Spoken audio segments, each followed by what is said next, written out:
This cord is really bothering me. Dominic Harvey, 26 years old, from Toronto, Ontario, currently residing there at least. Mono green Tron is his weapon of choice. He can make it so that Tron wins everything this weekend. 12-2-1 through the Swiss. 5th Open top 8 this year for Dom, looking for his 3rd Open win. Bobby Colegrove, 23 years old, from Columbus, Ohio. Very close this tournament was for him. Hogak, his weapon of choice, obviously a good one. 12-3 through the Swiss. These players are going to get ready to rock and roll, everybody. Obviously, 2 of the very best decks in Modern. It might just be flat out the 2 best decks underneath the London Mulligan rule and everything else that's going on. I know that might be a little hyperbolic. I think Hogak is certainly one of the best decks, but Tron's results this weekend, given how many people played the deck, pretty hard to ignore. I mean, there's a lot of Jund in the room that's floating around as a fringe option. The Hogak matchup seems at least fine. And we might be looking at the best deck in the format in absolute terms, squaring off against perhaps the best metagame call you could make under current circumstances. When you've got all these people loading up on the graveyard, hey, Rest in Peace, then Leyline, and how many decks did we see before Leylines in the sideboard? And then you think about how many Blood Moons and Fulminator Mages and Field of Ruins and stuff we saw this weekend. Look, Tron's lands, Dominic Harvey's lands probably not get blown up very often this weekend. Doesn't appear to be the case. Yeah, it had to be pretty easy mode for him, knowing I can just build my Tron, everyone's going to leave me alone, and sure, someone might have a Blood Moon, but I've got that covered with Nature's Claims and various other ways to kill it. And some incidental graveyard interaction game 1 and Relic opportunities too. So it's not even like you're not turning game 1 into a pure race. You can actually interact with them a little bit better than most decks in the format can. I think you can interact with them just enough. You get your engine online. If you find something like an Ugin or a Wormcoil engine, they're pretty helpless. They don't have a lot of outs to something like that. So these players are going to take a look at their opening hands. Probably going to see a decent amount of mulligans here because that's what this deck does. Both decks do. Mono green Tron up is a Phoenix. And then we'll watch these players do their thing. Dominic Harvey on mono green Tron. We'll get that updated here very quickly. And then Bobby Colegrove on Hogak. Harvey on the play, given that he is the number 3 overall seed against Hogak, which is the number 8 overall seed. Impressive that Bobby's been winning on the draw here in the top 8, but that just shows some of the power of his deck. Yes. Pretty hard for the 8th overall seed to win a Modern event, no matter what the deck or the matchups are. So this would be quite the impressive run. We'll see if Harvey wants to keep this hand or not. And he does not. So let's go over to Bobby Colegrove and see if he wants to keep his opening hand as he takes a look at his first 7 cards of the finals.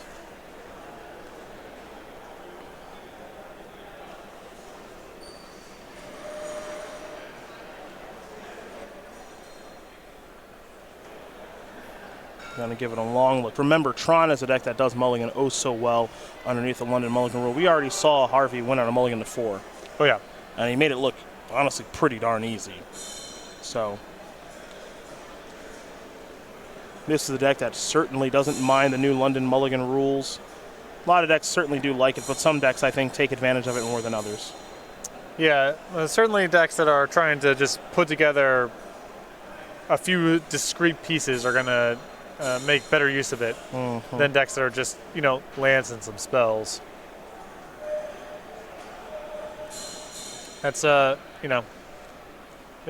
rule is not, it's not a subtle thing. You've got to go back to the drawing board in the way that a lot of the matches play out in the aggregate, because whatever your win percentage was against Tron, it was subsidized by some games they didn't have it. Well, some games they just didn't even get to play. Right. Yeah. And a lot of those games are gone now. Now it seems like every game they get to play. It almost feels like they mulligan like a dredge deck used to. Yep.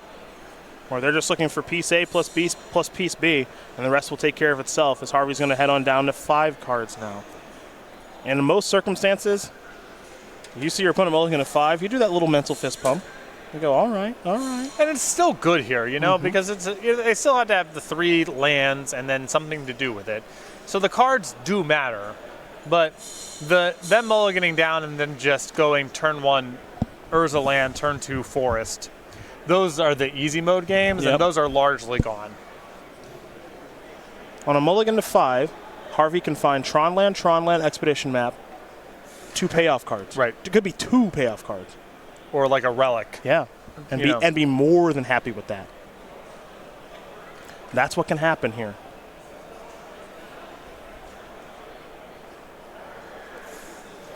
And Dom is trying to figure out exactly what cards he wants to put on the bottom, because I think he's thinking he's going to keep this one.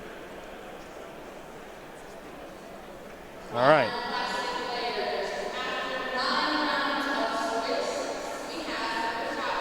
Our Modern Classic top 8 is being announced right now. We had 9 rounds in that Classic, so A long tournament. That's a long tournament. That means it was a big tournament. Players are loving Modern here in Columbus. We're underway. It's Nurse's Power Plant and a Relic of Progenitus. Well, makes some sense to me. Vengevine the draw here for Bobby Colegrove.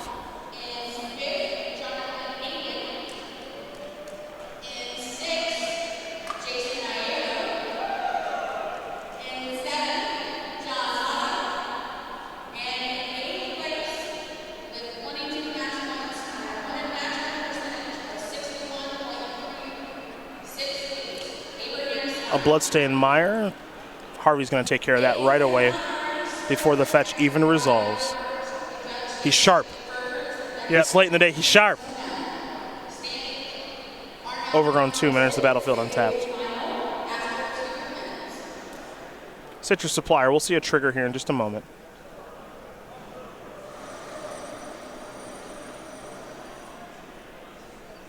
Three cards going to be heading to the graveyard. The Bloodstained Mire, of course, was exiled via the Relic. Vengevine, Gravecrawler, Gemstone Mine here for Bobby Colegrove. Some hits could potentially be good enough for Harvey to make a move with the Relic this turn.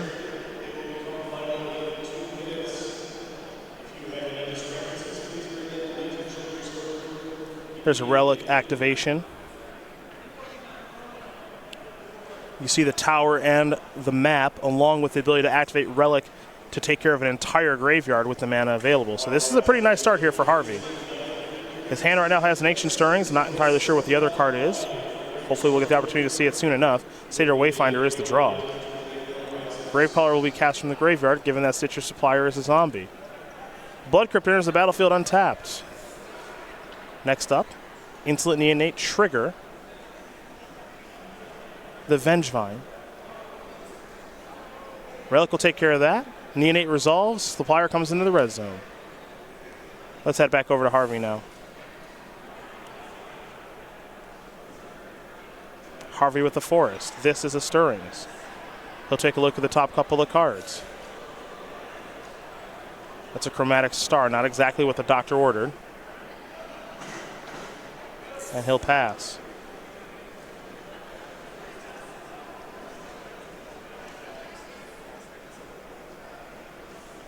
Blackcleave Cliffs the draw. You would like to see, if you're in Colegrove's position, a big turn, ideally involving Hogak, because Harvey is threatening an Ugin next turn, and if your battlefield is nothing but small creatures, it's very hard to come back.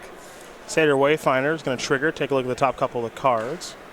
Faithless Looting, Satyr Wayfinder, Insolent Neonate, and Gravecrawler are placed into the graveyard. Now we're going to see Neonite do a little sacrificing.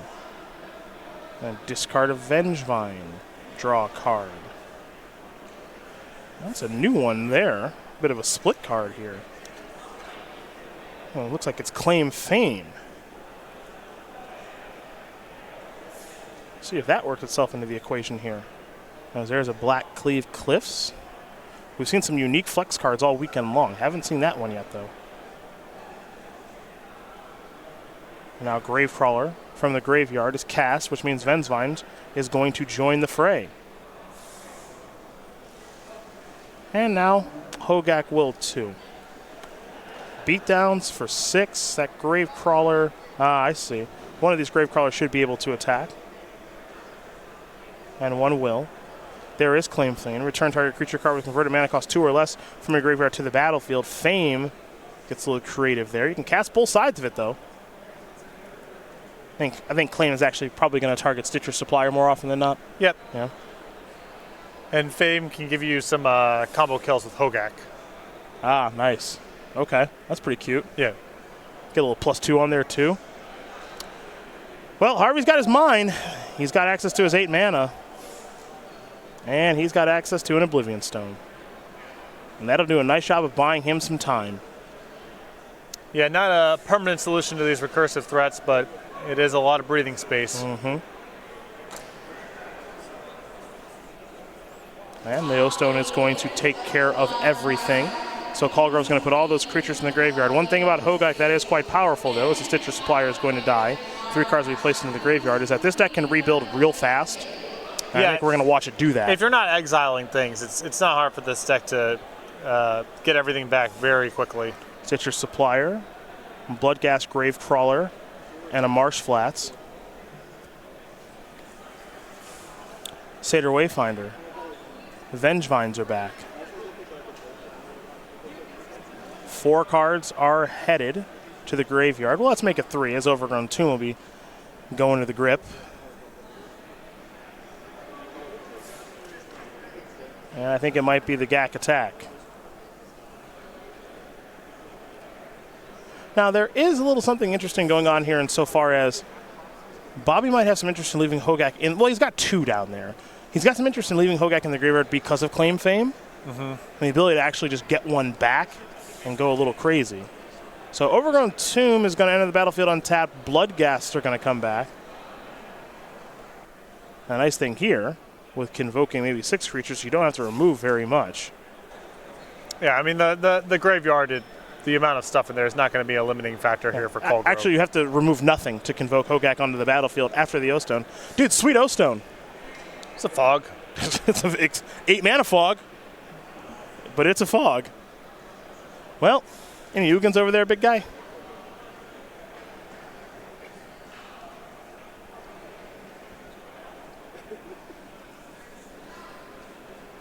Boy, this deck. Oh, this deck. 3 colorless. Down to 2. Let's make it 1 and 1. New card coming.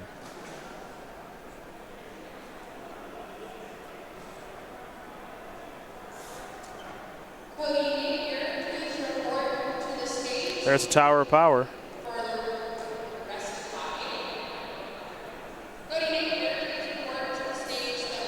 You know, this is one of those game states where a card like Moonwalk isn't even particularly good. It's not bad, but it's not great. 3 mana. All right, the old Foggeroo. Yep. Run it right back. Yeah. Colegrove's turn is going to look somewhat similar to the last one, I'm sure, as he'll draw. Beatdowns, O-Stones. Make them all leave. That one and Carrion Feeder might change the equation a little bit. We'll see. Cast a Grave Crawler. Vengevines will come back.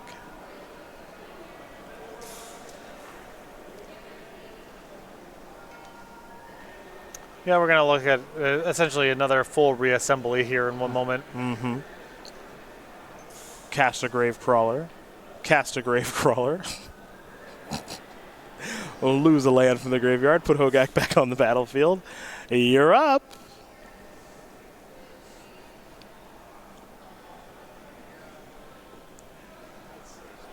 Karn ain't it. Wormcoil's not it anymore now, by the way. Given the Carrion Feeder. Right. Blast Zone is touch slow, though it does kill 4 creatures in the battlefield momentarily. But Hogak and 2 Vengevines would still get through.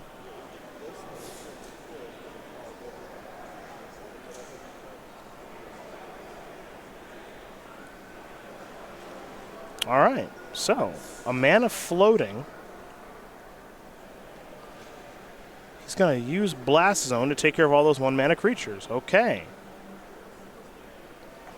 Okay, so no mana floating. Pardon me. It does take 3 to activate. So now there's a Walking Ballista and a Worm. Does he want to play Walking Ballista for 1? Wormcoil's in there. Wormcoil very powerful in this spot. All right. I mean, it leaves. I wouldn't say Colegrove has no good attacks, but they've definitely gotten a lot worse. Well, if you're Colegrove in this spot, I think you start off by. I think your attack is probably just Hogak. Yeah, if you attack with everything, then he goes up to 7 and needs a Vengevine. don't know. Maybe that's okay if it's trivial. I still think that's fine. If it's trivial for you to get the Vengevine back, then that's better than attacking with just Hogak. Attacking with only Hogak puts him at 17. You attack with Hogak, you trample for 2, but your opponent gains 6. You lose your Hogak. It's net. He goes up to 17. I mean, it's just so much cushion. Well, he loses his Worm Coil. Sure. And then he has 2 3/3s, and you just get to replay your Hogak. Yeah, but it still might be better to attack with the Vengevine to put him at 7 instead of 17. If all the stuff comes back anyway, who cares? Well, here's Claim. Citrus Supplier is a target. That's a zombie. That's going to get back all the Grave Crawlers. So now those cards head over to the graveyard.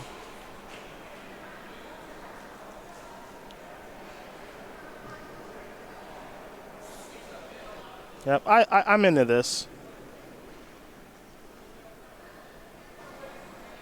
Because Dom gets a little bit of value, but not very much. Actually, he doesn't really get anything from this. Because the Vengevine's just coming back. Right. Yeah, so he gets nothing from this. Colegrove gets through a little bit of damage for his trouble. Yeah. Vengevine dies. You play a Grave Crawler. Vengevine comes back. You can play more Grave Crawlers. Yep. More Grave Crawlers. Pass the turn back. Ugin, where are you? Although the Ballista is not shabby in this spot either. It just makes combat a little tricky the next turn because you have a chump block on a Vengevine, plus you get to shoot down a bunch of stuff. Really, I don't think it makes it that tricky. I think we're just going to see him attack with everything every turn. I'm more speaking to it might give Harvey one additional turn. Sure. Not that it makes combat that complicated, as you said. I think Colegrove just sends and everything, and it shakes out however it shakes out. Yeah. He probably makes some forward progress on dealing damage.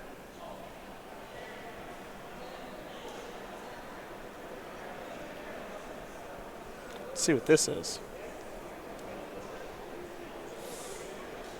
It's got access to 11 mana, does Dom? A Scrying, maybe? Okay. Yeah, if the last card here is a Ballista, we might see him go get Sanctum of Ugin. Yep.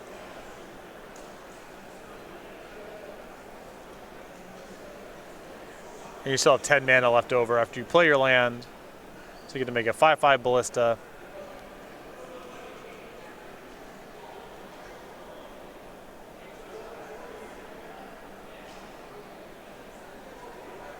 So 5/5 Ballista, trigger, searching.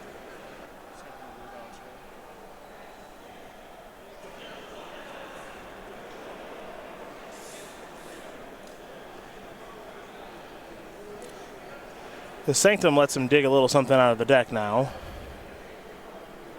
So whenever you cast a colorless spell with converted mana cost 7 or greater, you may sacrifice Sanctum of Ugin. If you do, search your library for a colorless creature card, reveal it, put it in your hand, then shuffle your library. Note that it's colorless creature card, not colorless card, so can't search up Ugin itself. But can get Ulamog, the Ceaseless Hunger.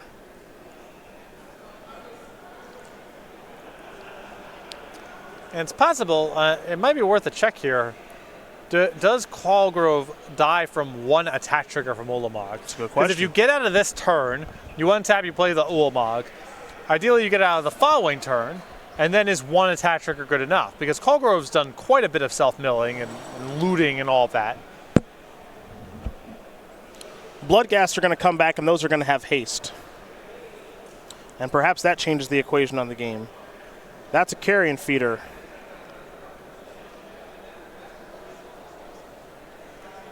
Now we get to give this haste or something. It's the most adorable deck I've ever seen. Hogak is now a 10 power creature. Yeah, there's nothing else efficient to put the Fame onto here. The Hogak's unlikely to get blocked regardless, and if it does get blocked, it's the best thing to give trample to. Mm-hmm. I like that one of. Makes it seems good. Fun thing to mill over too. Yeah, yeah. Just 10 you out of nowhere with Hogak.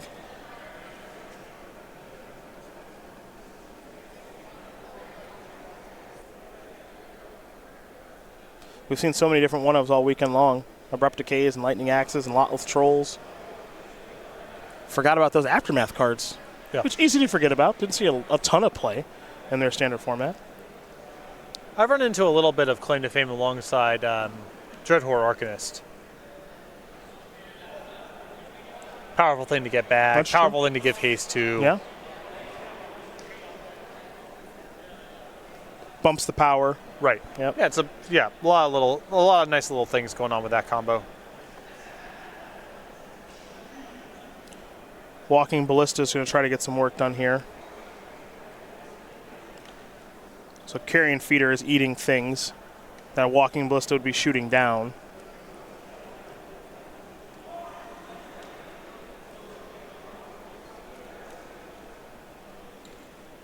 Six.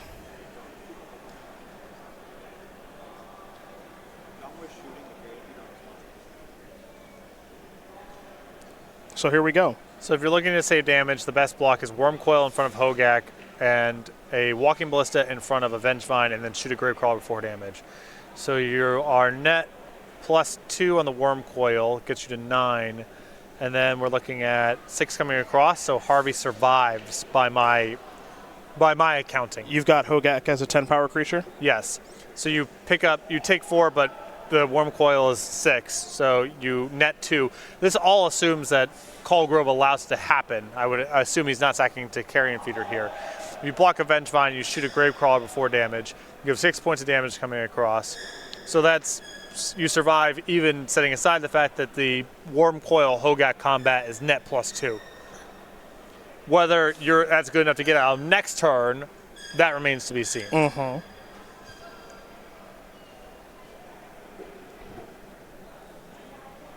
So he'll sacrifice Hogak to Carrion Feeder. Shoot there. So this is going to leave Harvey at 1. Yep.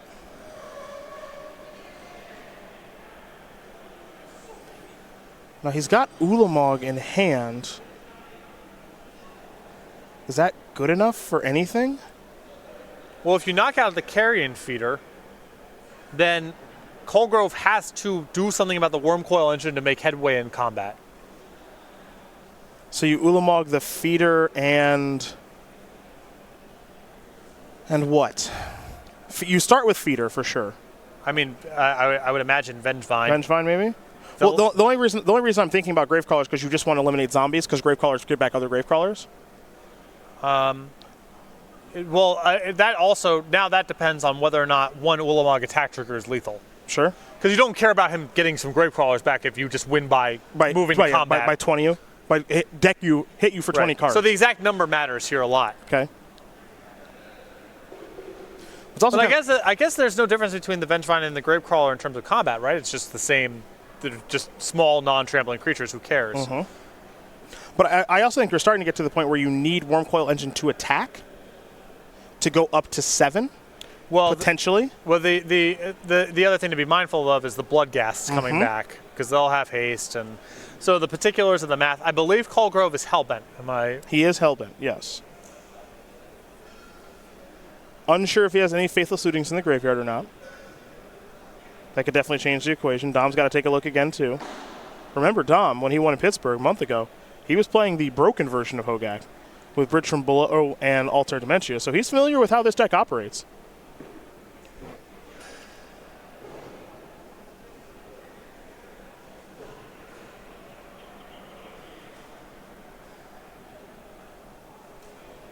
All right, so there is Ulamog. The reason that the Carrion Feeder is such an important thing to get in this spot, it's twofold. One is, it's just the biggest thing. Mm-hmm. And the other is, having the Carrion Feeder gives Colegrove a lot of agency in terms of whether or not he wants to engage with the Worm Coil engine or not. You can just sacrifice the thing that the Worm Coil blocks. If you're going to attack with Worm Coil engine anyway, that becomes less of a priority, and you can focus on either going after lands or going after the Gravecrawler or whatever. So Colegrove's going to sacrifice both creatures that Ulamog is targeting, and now the decision is, do you attack with Worm Coil Engine or not? And keep in mind, part of what's going on here is... And now we'll see. It looks like nothing to go get. Okay. Colegrove is Hellbent. So either he draws a carrion feeder, in which case combat's still not very good for Colegrove, can't do anything. Or he draws something to get back the blood gas, but if that happens, he has no path to sacrifice the creatures in combat, and the Wormcoil Engine again becomes a prohibitive blocker. So I think not attacking is correct.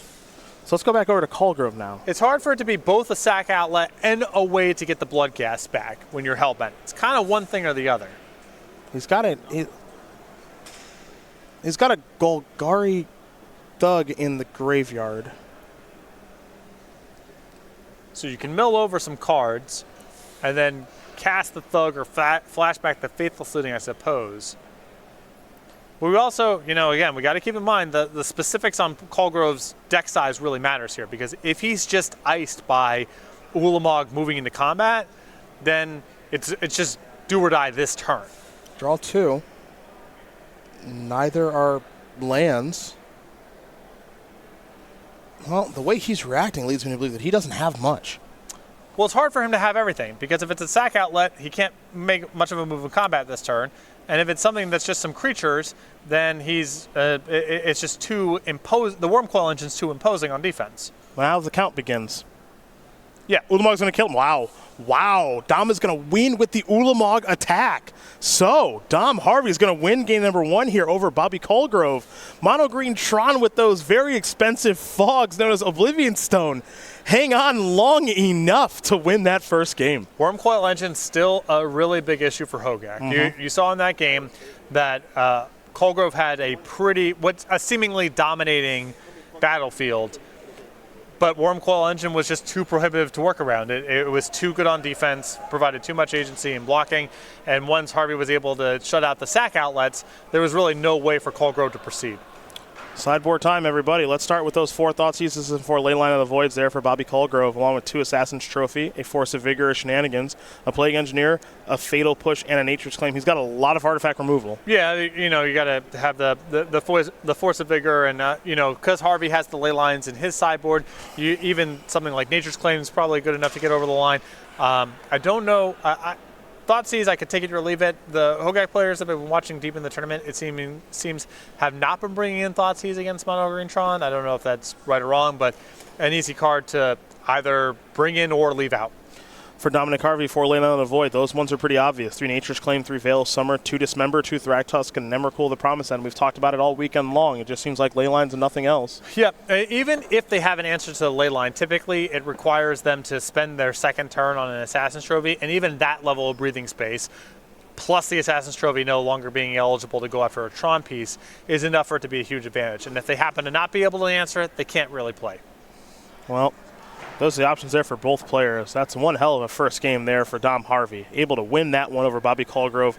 Did not look like that was going to be a game he was going to be able to win. Those Oblivion Stones were merely acting as overpriced fogs that were blowing up the battlefield, but they were good enough to buy him enough time to get a Wormcoil Engine on the battlefield. The Walking Ballista bought enough time, and then the Ulamog ate the right permanents and milled over the last 20 cards of the deck.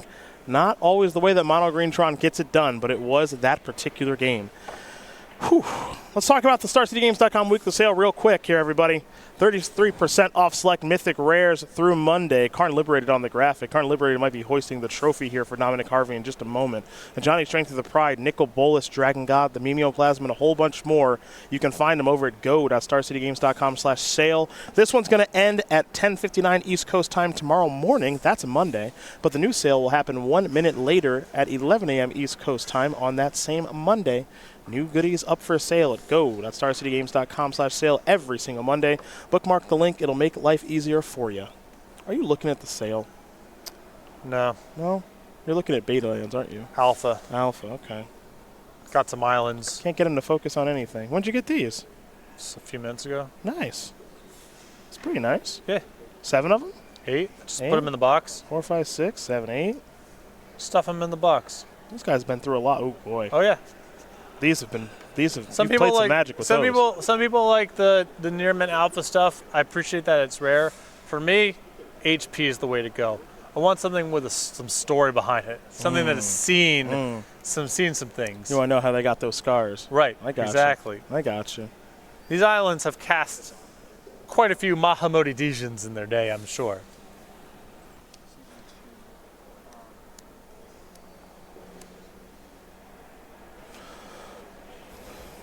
We're going to get ready here for game number 2 between Bobby Colegrove and Dominic Harvey. It's a tough, Phantasmal monster. it's a tough first game for Colegrove to lose. He'll be on the play in game number 2 in just a moment. Dominic Harvey, number 7 on our Player of the Year leaderboard. He's looking to qualify for the Players' Championship. We've seen him in almost everything this year.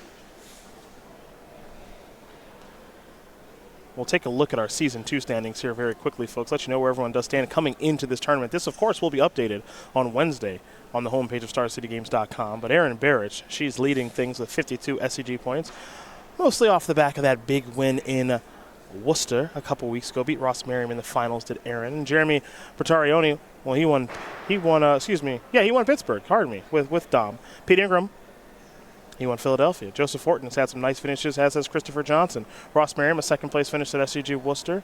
Ashford Smith and Jonathan Hobbs, they round out the top 8. And I think if we get to that second page, you're going to find Ben Riley, Joshua Satterfield, and then number 11, Dominic Harvey, with 30 points, would move up to 57.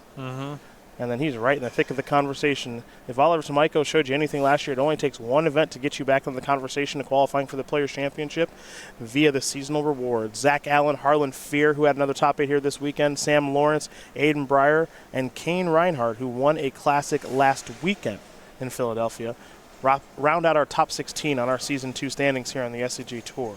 So, either way it breaks here for Dom. He's going to be in the thick of things once again. Came up a little short in Season 1.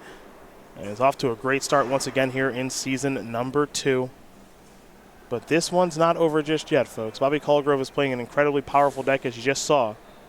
The ability to put so much power on the battlefield every single turn of the game is difficult to match up with, but Harvey was able to do it just enough to win that game.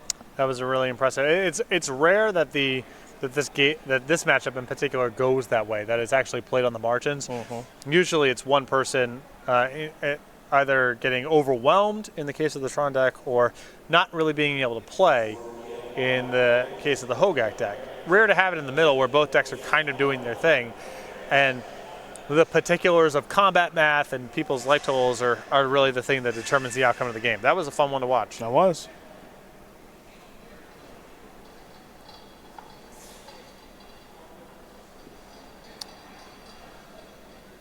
Game 2. That was a really good game. That was great. It was a really, really good game, actually. I did not think Harvey was going to win that game. Looks like Colegrove's going to take a mulligan. Well, I thought if he was going to win that game, it would involve one play that shut the door. You know what I mean? And it kind of was a bit more of an incremental process than just, oh, well, Ugin showed up. I was waiting for the Ugin top deck. Right. That's what I was waiting for. Kind of just played through it. those Oblivion Stones. Just good enough. Just good enough. Also needed to be Oblivion Stone because they work in the attack step. It can't be some other like. It can't be like not that he's playing all his dust, but it needs to actually be Oblivion Stone in that spot. Right. Yeah. Right. It all mattered. Colegrove going to take a look once he did mulligan.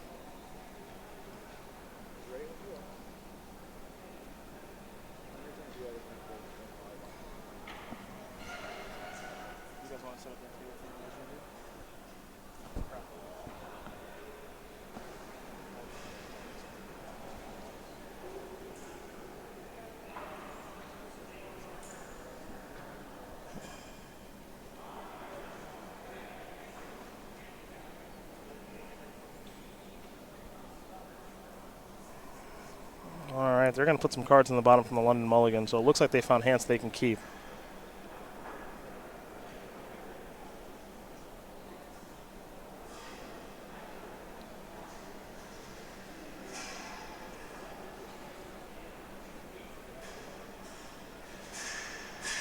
They're just trying to figure out who goes first when maybe they're putting the cards on the bottom. I'm not quite sure. Or I think there's some confusion about if I keep 6 and you keep 5, do I scry before or after? Well, we're underway. It's cool. Yeah, we're going to have to do it on hard mode if we're Bobby Colegrove. Well, the Force of Vigor is your answer to this spot. That's true.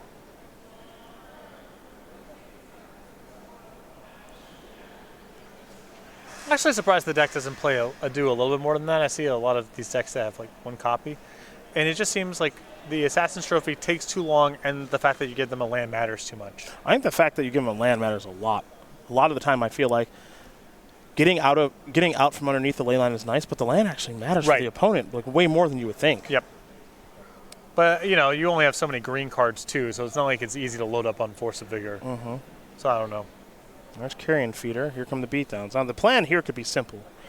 Dom doesn't have a lot of cards to work with, and perhaps his hand is slow. He's got even more graveyard interaction there in the Relic. Insolent Neonate. Beatdowns. And maybe I can attack my opponent to death before they complete Tron.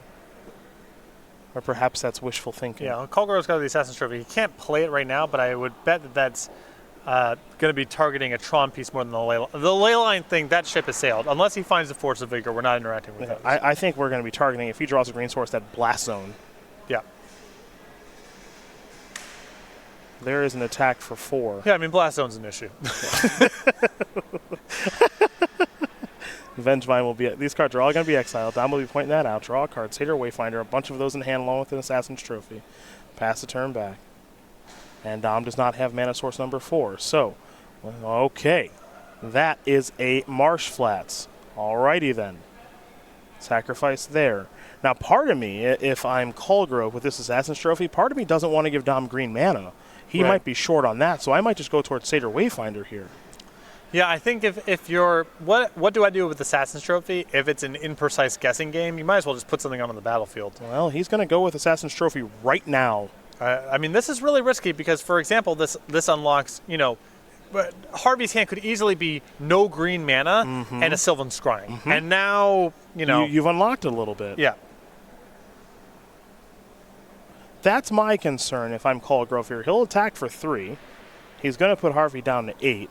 Part of me wants to just play Sylvan. I wanted to play Satyr Wayfinder. Sacrifice it to the Carrion Feeder. Let's get in for 4 and just try to kill my opponent really fast. Maybe that's wrong. Maybe I'm just supposed to keep the Wayfinder because it's a 2-mana creature in the face of a Blast Zone. But giving my opponent green mana when they didn't have any feels a little risky. Yeah, it just seems like there's so many elements of Harvey's hand that could be missing, or maybe the Assassin's Trophy is better served on the payoff card somewhere down the line.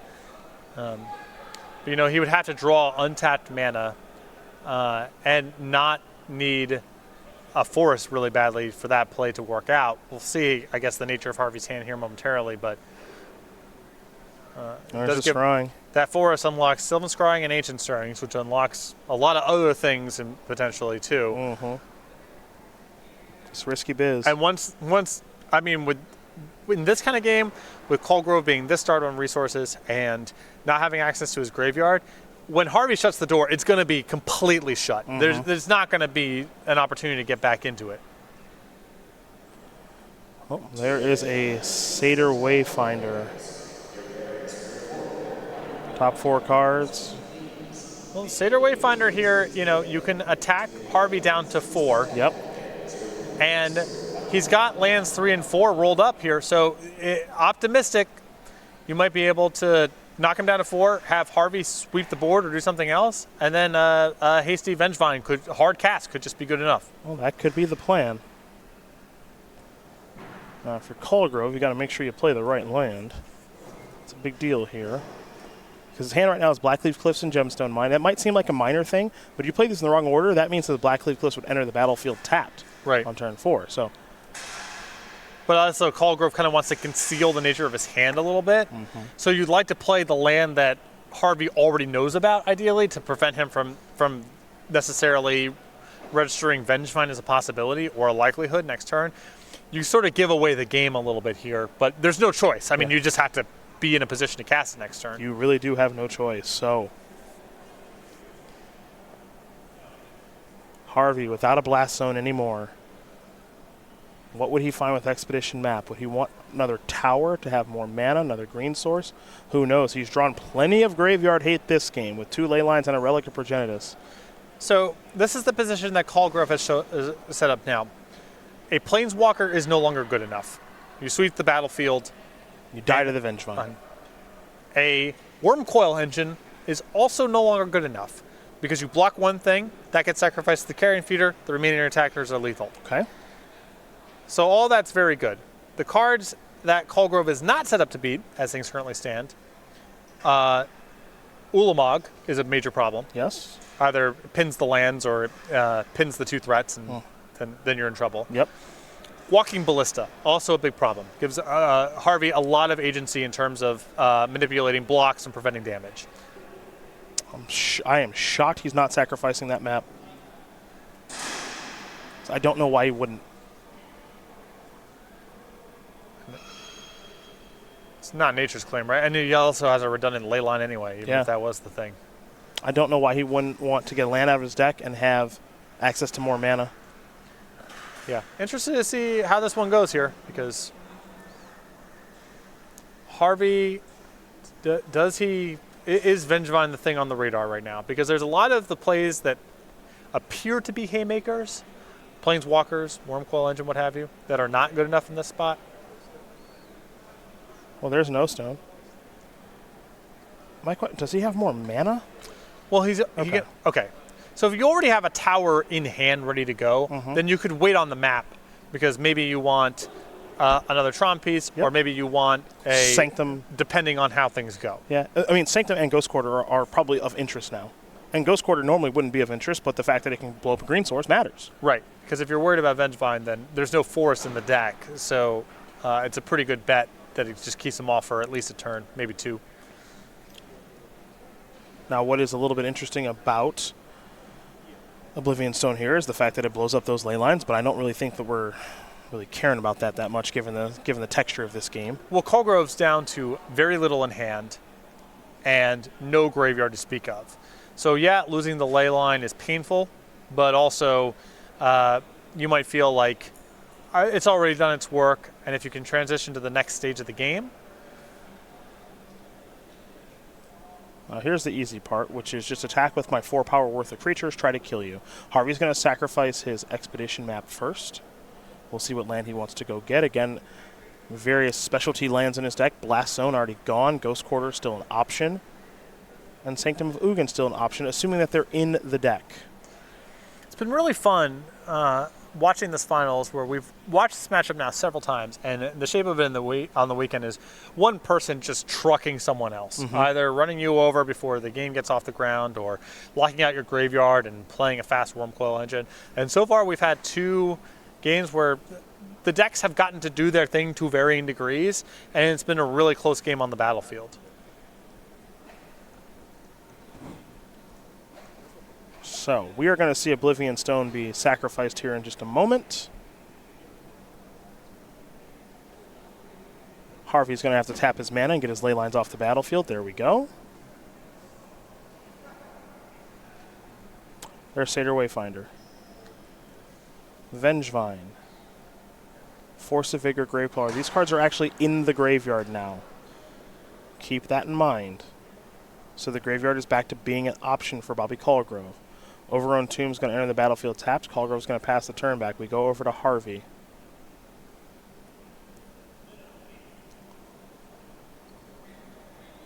Does Harvey have some sort of payoff now? He'll play a Sanctum of Ugin. He has an Ugin. He'll sack there. I think he's got to get Walking Ballista, right, partner? Well, again, if he's respecting Vengevine as the thing to play around here, then... Well, what's unique about this spot is I think he has to now, because you see I think it's probably on his radar because there's a Vengevine in the graveyard. Now, I don't know if he's got Walking Ballista in his hand or not, but he just passes the turn back. So if you're Bobby Colegrove, you play that, and you win this game. So Bobby Colegrove is going to win game number 2 here over Dominic Harvey.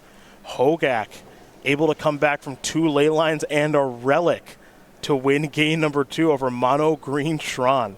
Look at these 2 go. Yeah, it's an interesting feature of this matchup where if Harvey opens on ley lines, it's probably going to come at the expense of his ability to quickly assemble Tron. He's going to keep a lot of hands that sort of take that shape. And part of the dimension of this Hogak deck is they can just play to the battlefield a little bit. Colegrove was able to do a lot of... They weren't the hardest beatdowns, But it was enough to get Harvey into range where he had to use some cards inefficiently and was eventually killed by a haste threat. Well, they are going to shuffle up as they always do here for game number 3, our last one here in Columbus. We got to crown a champion, and we're going to do it right after we hear from our friends over at Ultimate Guard.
Game number 3 about to be underway here. Our final game at SCG Columbus. Dominic, Harvey, Bobby Colegrove getting ready to figure out who's going to be the champion here this weekend between Mono Green Tron and Hogak. 2 very, very good games thus far. I'm hoping the third is the same. Yeah, no, they've been close and interesting and hard to play. Just not really what we've historically seen, or historically is maybe too strong a word, but thus far, yeah. The recency, but thus far this weekend.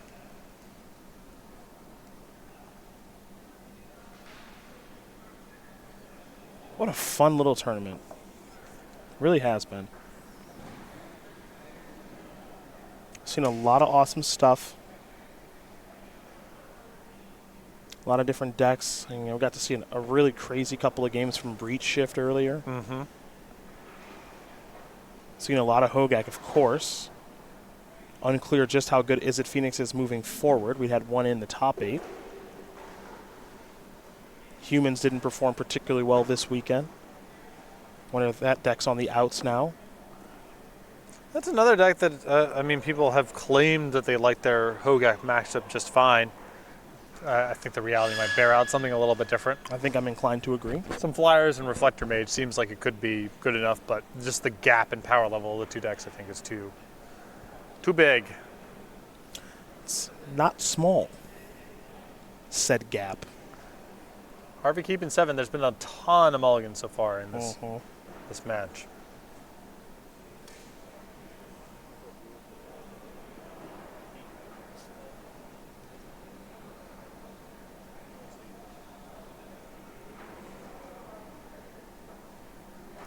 And it looks like Colegrove's going to take another one. So he'll be looking at a few less cards here in just a moment. Well, he'll be looking at the same number of cards. Well, you're correct. Right. Excuse me. From London Mulligan. I have to get used to that, actually. While he does another mulligan here very quickly, folks, let's talk about the StarCityGames.com YouTube page where you can watch the replays of this Open versus live with Ross Merriam, Todd Anderson, and the newest member, Corey Baumeister. We got Commander versus with Jeremy Knoll, Justin Parnell, Jonathan Suarez, and the American Dream, Stephen Green. Flashback with Brad Nelson, Todd Anderson, Ross Merriam, and many others. Best of SCG Tour moments and our SCG Tour archives all live there and a whole bunch more. Subscribe today at youtube.com/StarCityGames. Become one of over 150,000 subscribers. That's a big number. That's a lot of those. That is really loud. That's a really loud table being put away. Leyline of the Void, Expedition Map, Urza's Power Plant is where we begin. An Overgrown Tomb here for Bobby Colegrove, and that's just going to end the battlefield tapped. For Harvey, it's a Forest, so it's no turn 3 Tron. And he'll just pass the turn back over to Colegrove. Gravecrawler the draw. He's going to have to get a little bit dirty with these creatures, like we've seen him do already. Assassin's Trophy in hand to take care of the leyline appears to be the plan.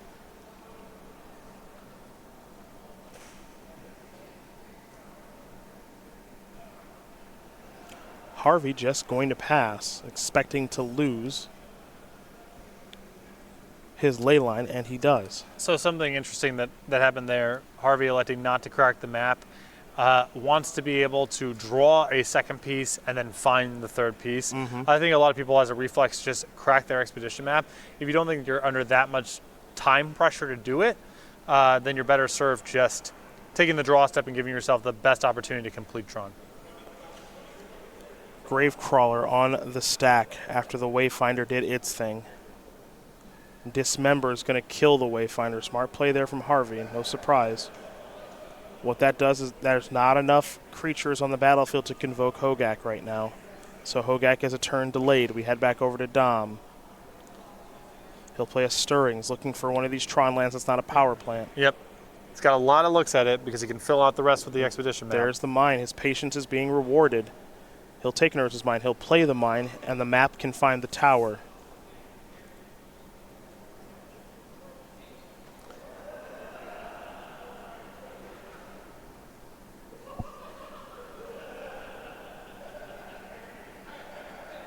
He's passing. We're going back to Bobby now. Faithless Looting the draw. We know how powerful that card is. Yeah, that opens up a lot of explosive sequences here. 3 mana to begin. Maybe not.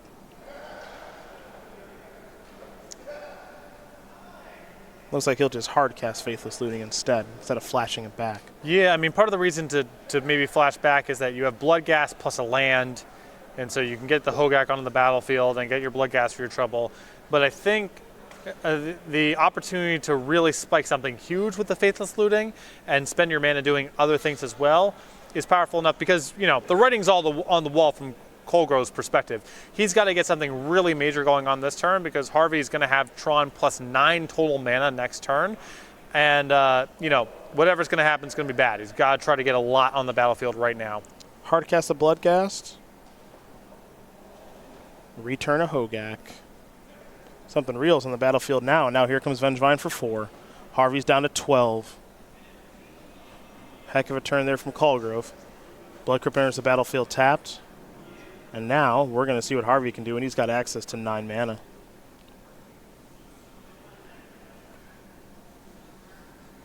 We've talked at length on just how good Ugin is in this matchup. Now would not be a bad time for the Spirit Dragon. Because I think Harvey's hand is rolled up with heavy hitters. I have to imagine it is. He didn't do much in the early stages, miss a land drop, so you know he's got spells. Yeah.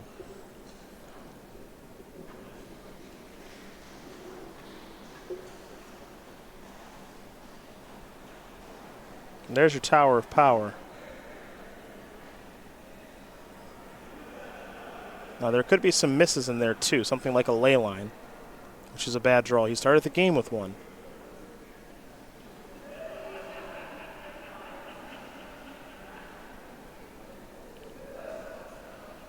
Well, he's staring lethal damage in the face right now.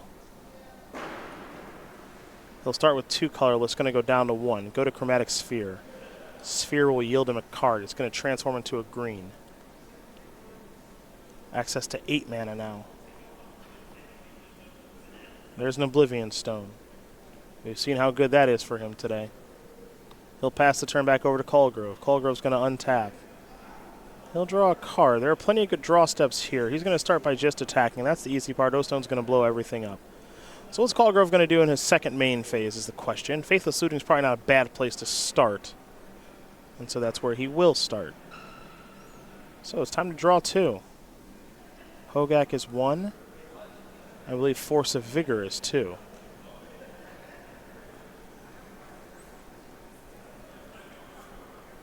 Not the best Faithless Looting here for Bobby. He'll lose a Gemstone Mine and a Hogak.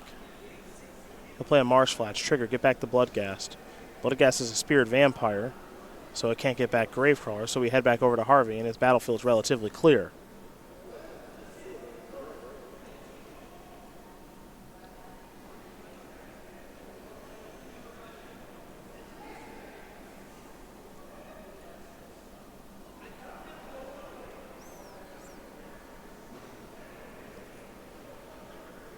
Dom's got a decent amount to think about.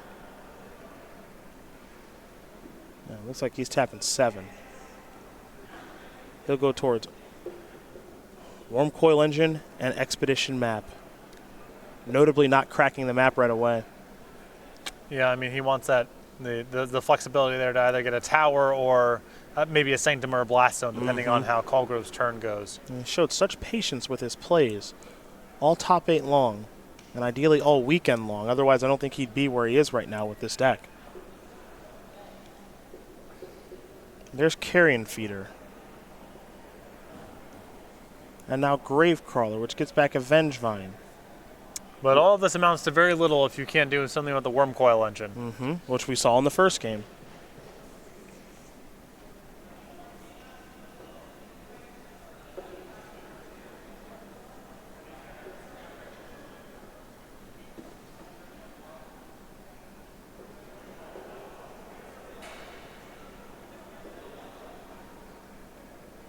Now, I believe Colegrove does have Force of Vigor in hand. He'll sacrifice the Marsh Flats.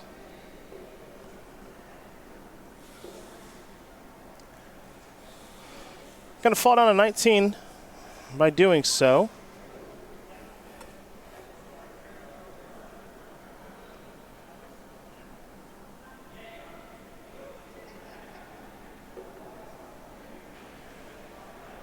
Looks like he might be thinking Blood Crypt. Okay. It's going to end the battlefield untapped. So perhaps we go towards Faithless Looting from the graveyard. Doesn't really have a whole lot else going on. So Colegrove falls down to 17. He'll use 4 on the Convoke. Looks like he's going to get rid of a land, 2 lands and a Hogak to cast Hogak and leave Faithless Looting in the graveyard. He'll sacrifice Gravecrawler to grow the feeder. Do that a couple more times, I think. Shortcutting a little bit as he goes. Okay. So now the feeder is a 5/5, so that's a pretty good turn. That's a lot of power on the battlefield. We head back over to Dominic Harvey now. It's Worm Coil Engine versus the world, folks. But I mean, and Ulamog here could potentially shut the door because, you know, again, once Colegrove is without Carrion Feeder, he's got to engage with the Worm Coil Engine straight up. And that's too hard to do, even with a battlefield as large as Colegrove's appears to be. Blast Zone was the find off of that Expedition map. Blast Zone will enter with a counter. That's a lot of mana for an Ulamog, I think. Yes, it is. Carrion Feeder is 1. We'll see what number 2 is going to be. It's going to be the GAC.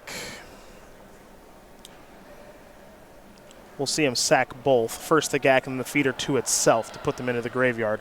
But Ulamog has arrived, and it is safe to attack with Worm Coil Engine. So Harvey's up to 18, Colegrove's down to 11. And Ulamog is unassailable. There's no hope of Colegrove getting this off the battlefield. It's bigger than Hogak, and not many things can say that. Faithless Looting will be flashed back. Thoughtseize among the cards, and that is it. Dominic Harvey is going to win this game and match here over Bobby Colegrove.